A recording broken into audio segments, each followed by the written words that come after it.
Hello दोस्तों, कैसे हैं आप। आज की कहानी का नाम है बद्दुआ। दुर्गा प्रसाद को 5 दिन हो गए थे सरकारी दफ्तर के चक्कर लगाते हुए, मगर उनका काम नहीं हो रहा था। बेचारे अपने गांव से सुबह घर से निकलते थे, बस में बैठकर शहर पहुंचते थे, फिर घंटों साहब लोगों से मिन्नतें करते, मगर किसी ने उनकी नहीं सुनी। बस का टिकट भी लग रहा था, साथ में 5 दिन खराब हो चुके थे।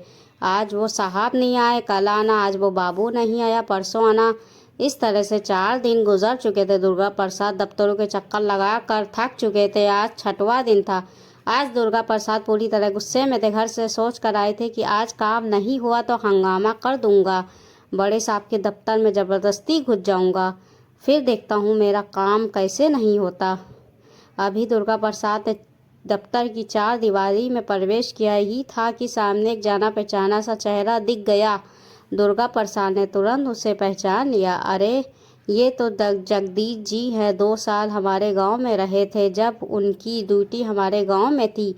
2 साल तक किराए के मकान में पड़ोसी बन कर रहे थे। चक्कर चल कर इन्हीं की मदद लेता हूँ। दुर्गा प्रसाद दौड़ते हुए जगदीश जी के पास पहुँचे, फिर बोले, नमस्ते नमस्ते जगदीश जी, कैसे हो। पहचाना क्या। जगदीश जी ने चश्मा साफ किया, फिर गौर से दुर्गा प्रसाद को देखा और बोले, अरे दुर्गा प्रसाद जी, आप कैसे हैं भाई, बहुत सालों बाद भेंट हुई है। दुर्गा प्रसाद बोले, आप बत सुनाओ, क्या आप कैसे हो, आजकल ड्यूटी कहाँ। जगदीश जी ने दुर्गा प्रसाद के हाथ में दबी फाइल को देखा, फिर बोले, इसी दफ्तर में ड्यूटी है, क्यों, कोई काम था क्या। इतना सुनते ही दुर्गा प्रसाद के चेहरे पर मुस्कान आ गई। उन्होंने सोचा, आज तो काम तो हो जाएगा, जगदीश जी ने इतना तो करवा ही देंगे।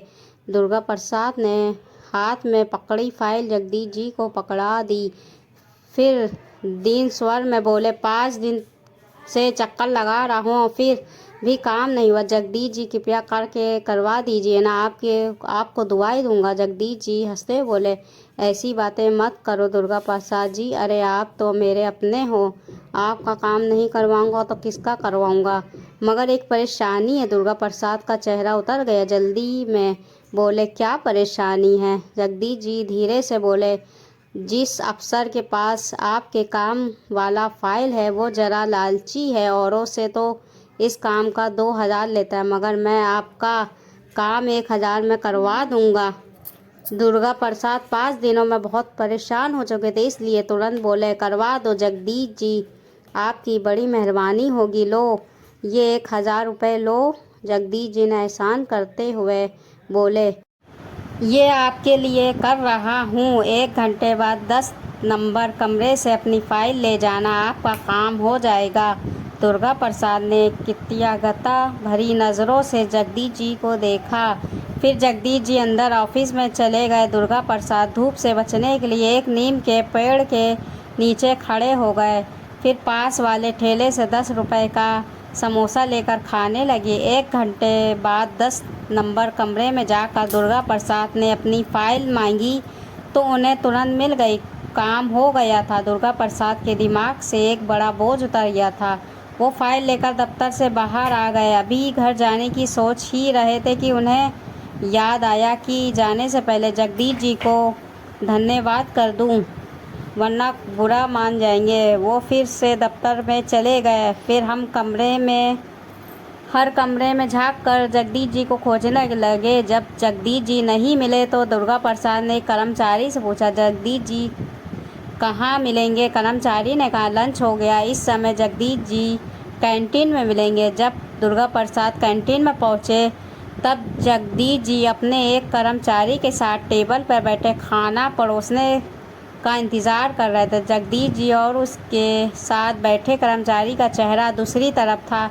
दुर्गा प्रसाद पीछे से कुछ बोलने ही वाले थे कि अचानक वो साथ बैठा कर्मचारी बोला, लाओ, उस गांव वाले से 1,000 रुपया लिया था, उसमें से 500 रुपये मुझे दे दो। मैंने तुम्हें खिड़की से 500 के 2 नोट लेते हुए देख लिया था। जगदीश जी बोले, अगर दुर्गा प्रसाद सीधा आपके पास आता तब आप उसका काम 200 रुपये में करवा देते। ये 1,000 रुपये तो मैंने लिए हैं, इसलिए इन पर मेरा हक है।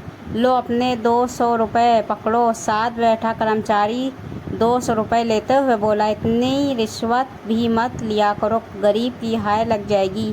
फिर वो दोनों ठहाके मारकर हंस पड़े। दुर्गा प्रसाद चुपचाप उल्टे पैरों से कैंटीन के बाहर आ गए। उनके दिमाग में खलबली सी मच गई। कुछ देर पहले जगदीश जी उन्हें तड़हारन लग रहे थे, आप खलनायक लगने लगे। फिर दुर्गा प्रसाद के मुंह से बद्दुआएं निकलने लगी। क्यों ना निकलती, एक एक रुपया खून पसीने का कमाया हुआ था। कुछ दिनों बाद दुर्गा प्रसाद अखबार पढ़ रहे थे, तब उनकी नज़र एक न्यूज़ पर पड़ गई तो वो ठिठक गए। न्यूज़ में लिखा था कि जगदीश जी का एक्सीडेंट हो गया है और वो कोमा में चले गए हैं। उनके घर वालों का रो रो कर बुरा हाल हो गया है। खबर पढ़कर अनायास ही दुर्गा प्रसाद की नज़रें ऊपर की तरफ उठ गई। वो बोले, मालिक तेरे घर में देर है मगर अंधेर नहीं है, तू सबका हिसाब सही समय पर करता है।